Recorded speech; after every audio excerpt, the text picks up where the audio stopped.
Thank you, Garrison. Michaela, can you enable video for the panelists?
All right, I think we have everyone. Naj, Wayne, Izzy.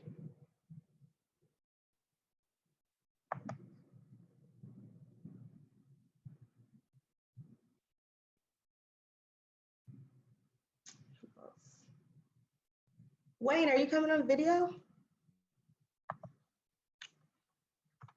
No, my video doesn't really work on my Mac. Okay. It's a company Mac, so we're not really too cozy with Zoom right now. No, I understand. I mean, security. Security. Dang, the video is in the bottom left, and you would have to click start video.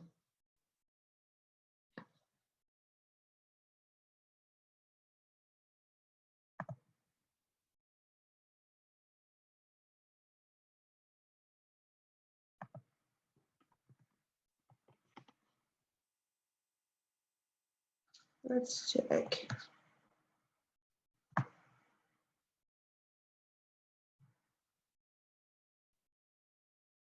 Michaela, can you give Dane co-host privileges?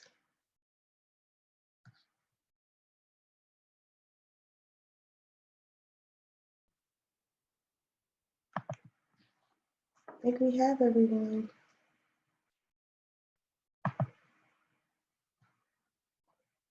All right, so while that starts, I'm going to go ahead and introduce the rest of the panelists.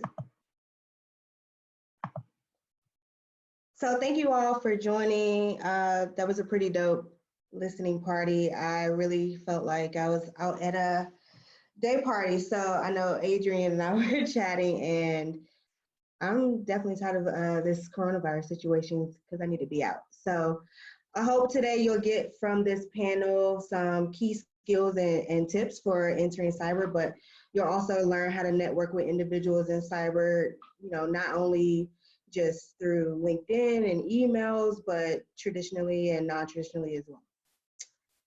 So first and foremost, first up is Adrian. I am also going to, as I introduce the panelists, I'm going to throw their LinkedIns in the chat if you'd like to go and add them. So Adrian has 8 years of cybersecurity, security ops experience. Adrian, do you want to go ahead and introduce yourself? Sure. Hello, everyone. And my name is Adrian Lanier. I have been in the DMV for the duration of my cyber career.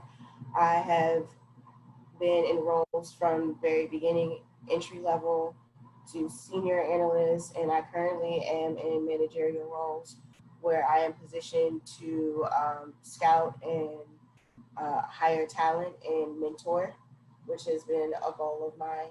And as far as industries, I've been in the finance industry, oil and gas, law enforcement, you name it. And there's never a dull moment in cybersecurity, so I'm looking forward to answering your questions. Thank you, Adrian. Yeah, you have a wide breadth of experience in different industries, and just knowing you, I've always wondered how cybersecurity came into the picture with you being in so many different industries. So we'll talk about that later though. So next is Antonia. Antonia is in law and specifically specializes in cyber. So I thought that would be a really good add to this panel just to hear how does law play a key role in cyber and how do we regulate the webs? Antonia, you want to go ahead and introduce yourself? Yes, so I'm Antonia Dumas, and I actually just moved to the DMV. I was planning a transition, and bad timing came during COVID, but it's okay. So I'm new to the area, but I've been in the legal side of data privacy and cybersecurity for a little over 2 years.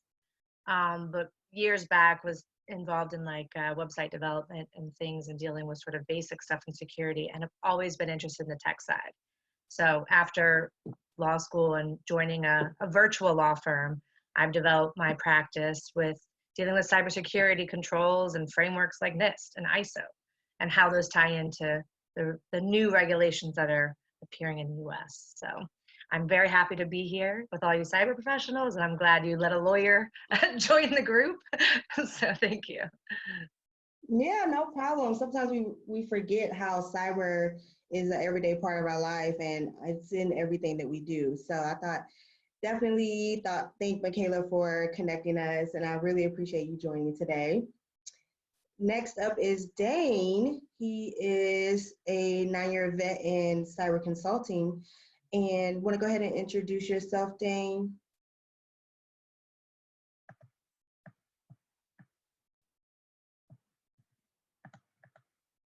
We cannot hear you, Dane.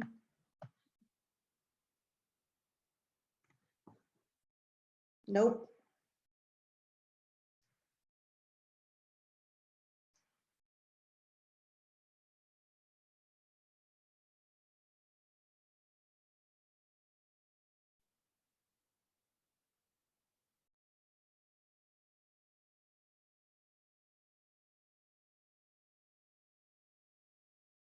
Can you hear me now?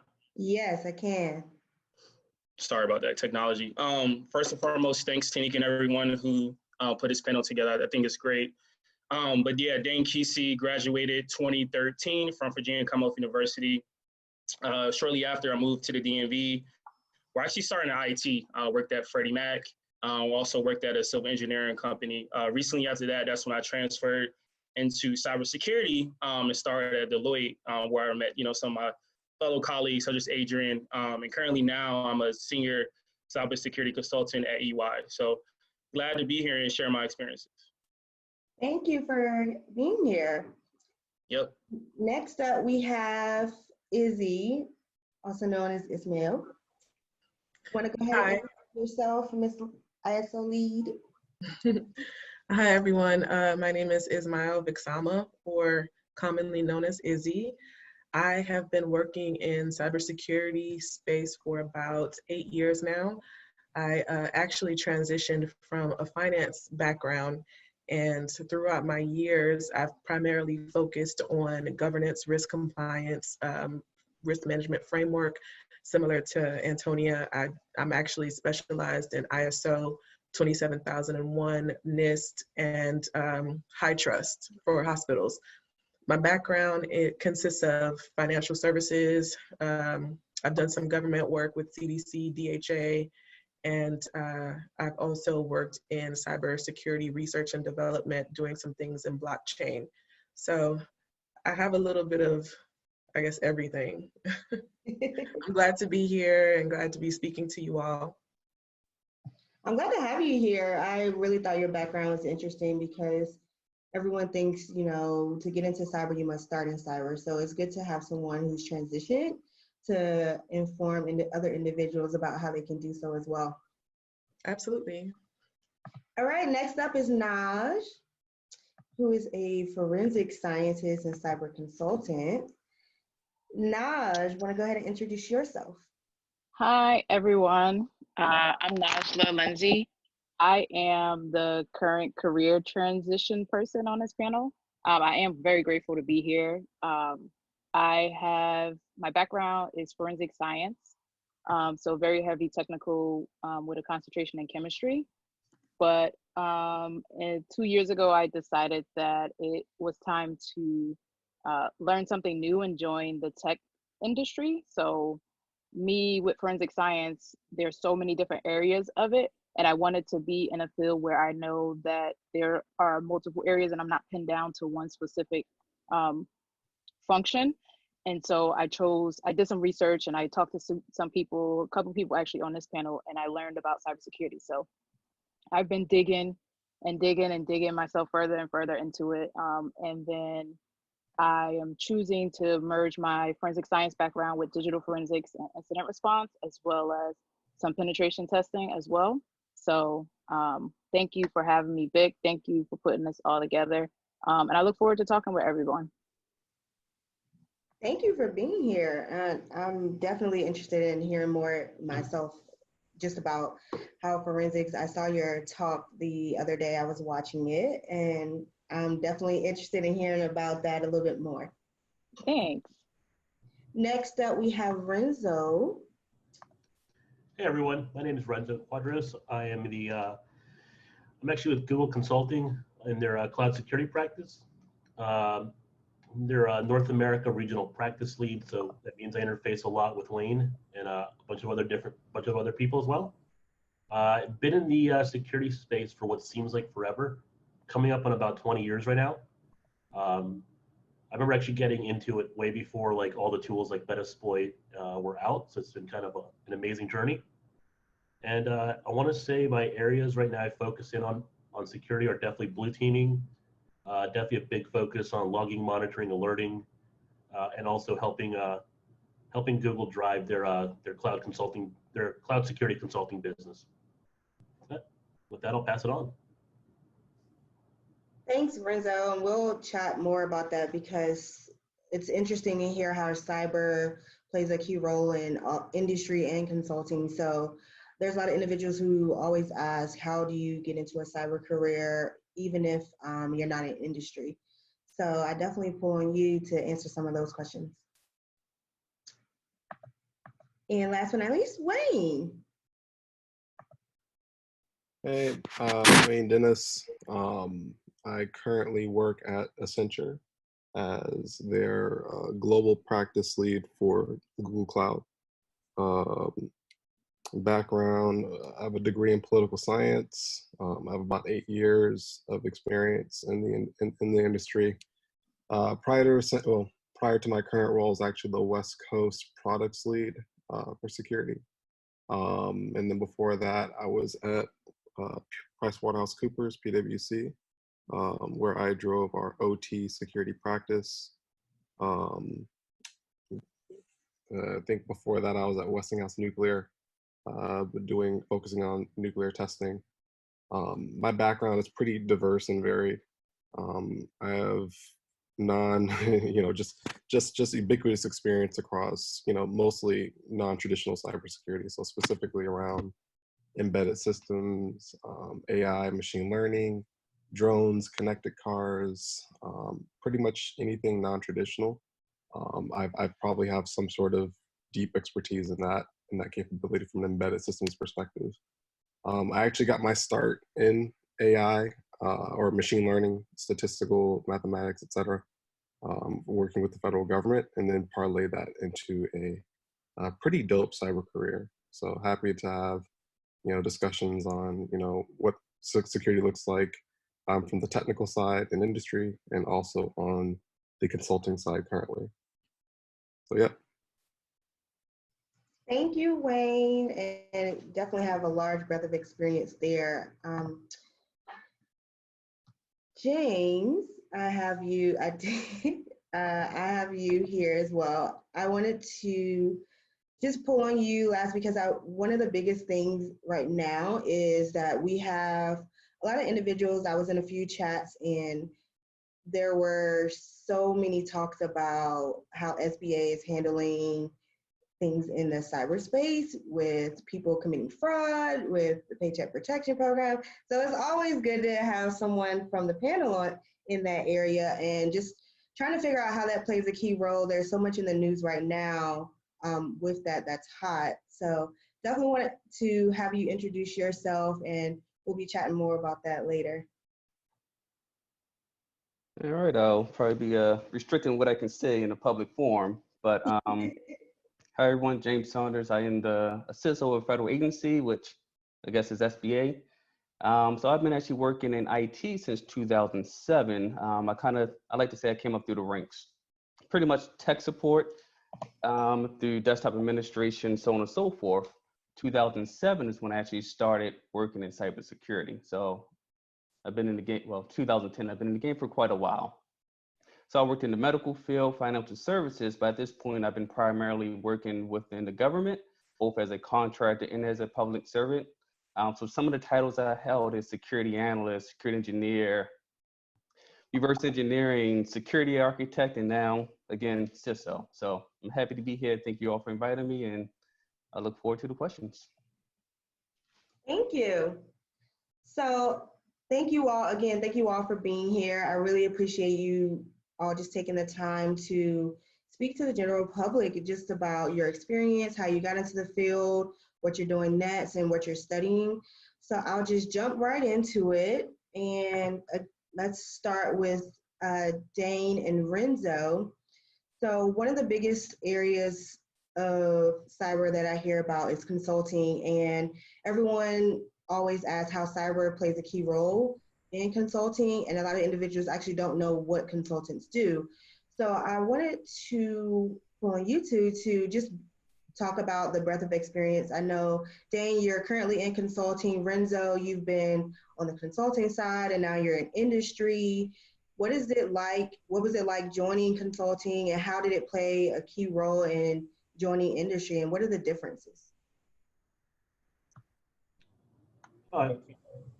Dave, you want to go first? Or should I go first? So I actually started in industry at Freddie Mac right after college, and to be honest, it was an experience to get my hands, and feet wet in IT. But I wanted to get pushed, or I wanted to have an experience that's going to challenge me. So that's when I started looking into consulting, and that's when I joined Deloitte. And I think Deloitte was that foundation that gave me, what I am today, right? Just because Deloitte pushed me as far as I was able to, facilitate meetings with high level executives. I was able to, develop, documentation material that can be used for an organization. So in that sense, you added value. When you compare industry and consulting industry, you pretty much have kind of the, the 9 to 5, 10 to 6. You're working with the same people, same projects, whereas in consulting, I've had the privilege to, travel. I have the privilege to work on all different types of projects, meet with all different types of executives and things of that nature. So I would say consulting definitely gave me a boost in my cyber career. Also gave me opportunity to attend trainings, again, facilitate, webinars, sessions, to be able to work on my executive presence. Whereas I probably wouldn't have gotten an opportunity, working in industry. So. Thanks, Dane. And yeah, I can attest to getting so much experience in such a short amount of time being one of the greatest ways to transition a career into cyber, or any career actually, but I definitely think that's a great way to start your career. Renzo, what are your thoughts? Yep. So, so one of the things I kind of noticed about consulting versus industry is everything that Dane said about giving you like a wide, sorry about that, like a wide range of experience is absolutely true. It's something I definitely really valued and enjoyed. But one of the things that made my consulting career, one of like the kind of moments of clarity that helped me kind of go and like really like level set what I wanted to get out of consulting was there are different types of consulting skills out there, different types of consulting companies. There are some that basically what you're looking at, you're going to work across a large variety of clients, but their go-to-market strategies to have people with incredibly deep niche skills. And there are other consulting companies that are going to have basically that are very good at like the organizing large contracts. So you'll go to them and they'll help you have that executive presence, how to organize clients and how to organize projects. And then a third company is kind of like a hybrid of all three. So you have, pretty niche, deep skills, but not nearly as deep as say like someone in a product consultant position. And you get that mix of knowing how to run projects. Once I figured out like that little like trifecta, it helped me kind of understand like where to take my career. Like one of the things I see with people moving into consulting, they kind of go from industry, is they move to say, they want to be someone that's super deep in technology, and they move to like say a big four. And what they really should have done is move to say a product company. And sometimes you move to a product company and you really want to be in front of CISOs and CEOs. And in that case, you should have moved to a big four.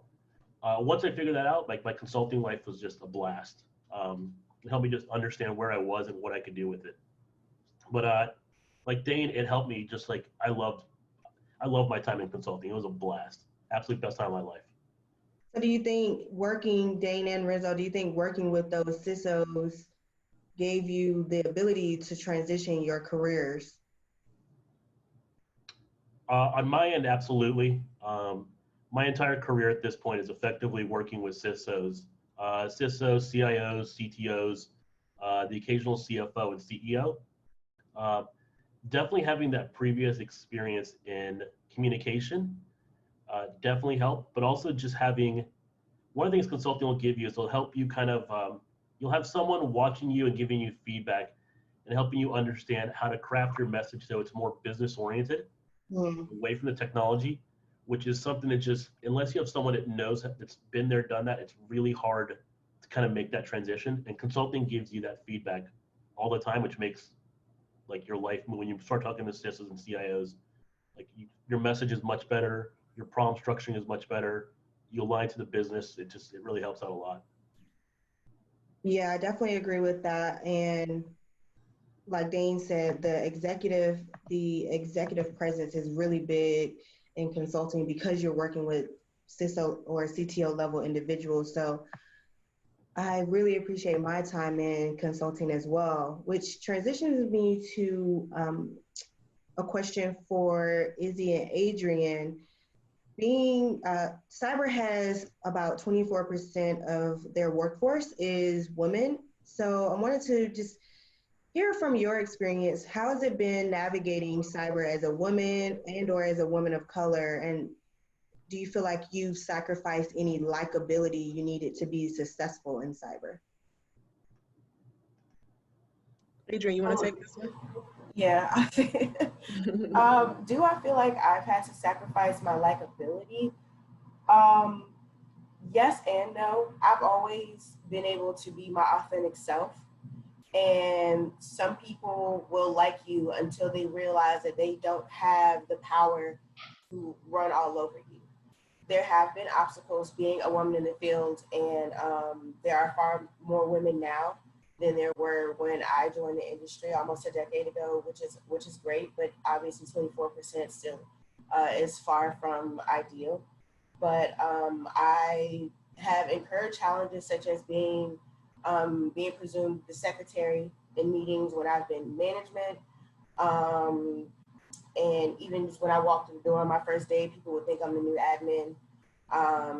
So there's a lot of underestimation. However, it doesn't take long for people to respect me because I'm consistent. And from day one, I show that I know exactly what I'm doing and that I belong in this field and I belong in my role. And so being consistent and being assertive is absolutely necessary. But you don't have to compromise who you are and your likability to do so, because I still do so with my same bubbly personality. Appreciate that. And I feel like especially in people are just generally, when you're more authentic, they respect your thoughts and your leadership more than if they find out or just feel that you're just being very inauthentic in the way that you deliver. So I definitely agree. Izzy, do you have any? Yeah, so being a Black woman in cybersecurity and also being young has absolutely shaped my experience in cybersecurity. I just like Adrian, I've had times where people have confused me for the intern or confused me for, I don't even get the receptionist question because everyone just assumes that I'm like a college student. And then I used to have a lot of fun not correcting them and just showing up to meetings telling them, hey, by the way, I'm your ISO. And they would be like, what's going on? So I had a lot of fun doing that. But to be honest with you, I think the number you talked about earlier, Tanika, 24% of women represent cybersecurity. I think the number for Black women is around 3% or less. And so Adrian and I have been in a unique position to always be the underdogs, which we all know Black women have always been. And so one thing that I've always appreciated about my experience working in this field is that coming in, being probably the only Black person in the room, and then surely the only Black woman in the room, you get to really demonstrate your capabilities. You get to demonstrate how intelligent you are. And then standing toe to toe with some of your counterparts that are people absent of color, you start to really kind of, I guess, put Blackness on your back, for lack of a better sense. But yeah, I think it's shaped a lot of the experiences that I've had. I've been able to grow and really demonstrate my leadership, my intellect, and just my skill set. Thank you for sharing that. And I love hearing the story because, like you said, it is 3% of that 24% is Black women. So it's sometimes hard to find individuals who are in the field who also are willing to mentor, be an advocate or ally for others. So thank you for sharing that. And as a leader, Wayne and James, what are some of the most important decisions you faced in cybersecurity as a leader in that field?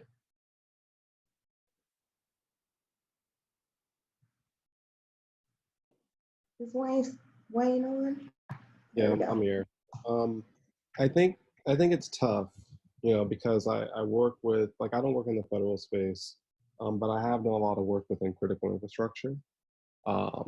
And so for me, when I think of biggest decisions or most impactful decisions, I think of things that impact our critical infrastructure security.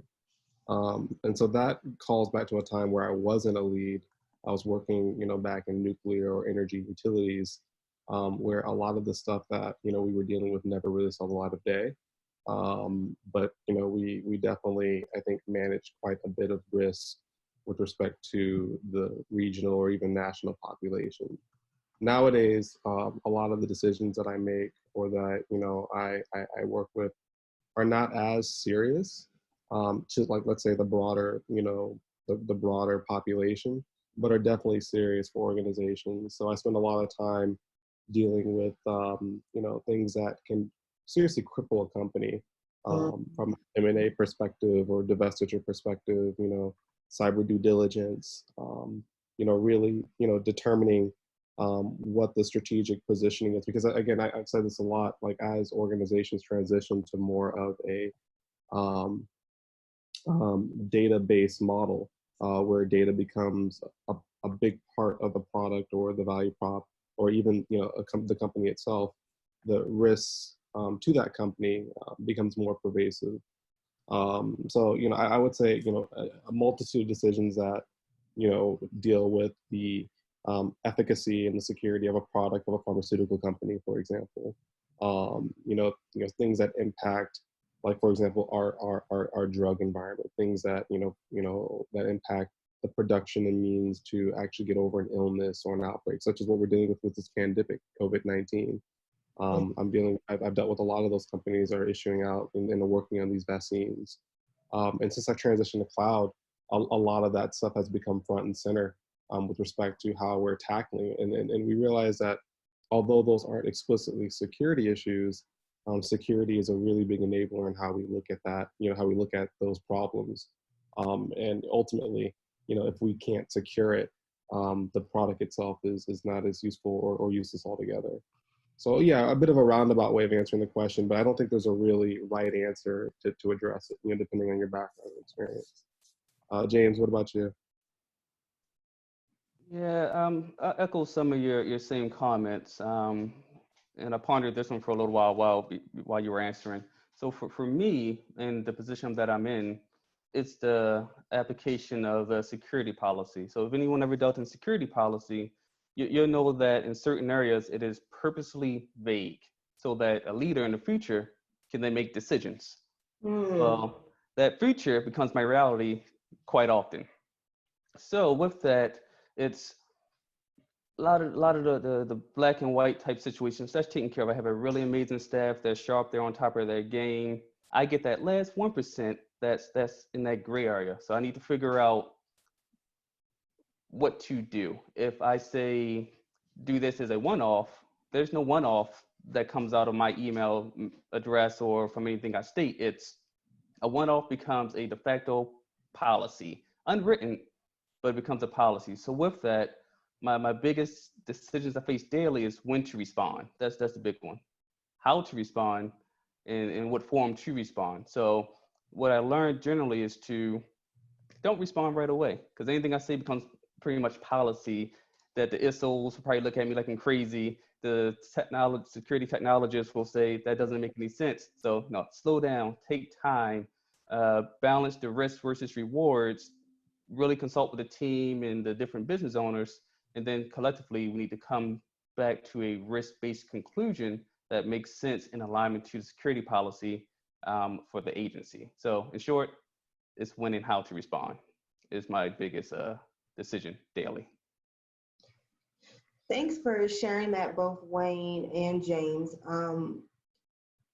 I think that ties into a big area of legal, when to respond and how it's so vague. It's so vague until it's not. So I want to call on Antonia to just chat more about how does legal play a big role in cyber? Like, what are some of the challenges with regulating these cyber concerns? And to tap on what James said, when things happen and the law or the guidance is so vague, how do you regulate that?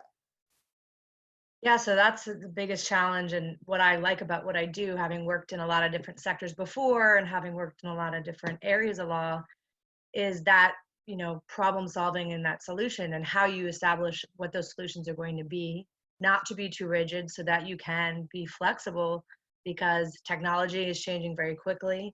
Now in the response of a situation like COVID, entire workforces are being transitioned remotely. And now you have a number of security concerns that are in place. And in most cases, people don't even have policies. So what I often do and what I like is to be able to bring the executive teams, bring the people that are doing the security work, and bring people who are dealing with compliance issues all to the same table, right? Because so many times IT and sort of that security teams are having to work completely on their own based on their security controls. They're fighting against executive or other teams to get the resources they need to be sure that they're implementing the right security. But on the other side, executive teams and compliance are worried about regulatory compliance because of their area, compliance based on the type of data that they're processing, and then they're concerned have different types of risks. So getting those people at the same table and finding out where you can establish best practices rather than necessarily rigid policies, right? The policies is where you want to be. So establishing in a perfect world where you can put the company. But realistically establishing practices and procedures that you'll be able to implement to get yourself in the best position. And with the law side, it's very challenging because for the security stuff, we now have, NIST and ISO and other frameworks that give some guidance. A lot of controls there, but a little bit of guidance. And the laws in the US are really challenging because we have laws in every state regarding breaches. So when there's an actual breach, what you can do after that, and notification requirements. But when it comes to proactive requirements, there really has only been for very highly regulated areas, like dealing with healthcare data, financial data, and children's data. So laws like HIPAA and COPA and things like that. But now we really have a law coming from the European Union that's affected the US, without boring people with the details, but those laws have now the GDPR particularly has affected sort of the US in sort of encouraging states to start to replicate some of those controls and those protections. The biggest things out of California actually establishing data privacy rights for consumers. So there's a whole wave that's happening in the US, but it's really challenging because it's inconsistent. Certain states have stricter laws, certain states have more flexible, certain sort of established requirements aren't the same. So it's finding that perfect happy balance based on that particular company's risk, concerns, and management, and the resources they have available.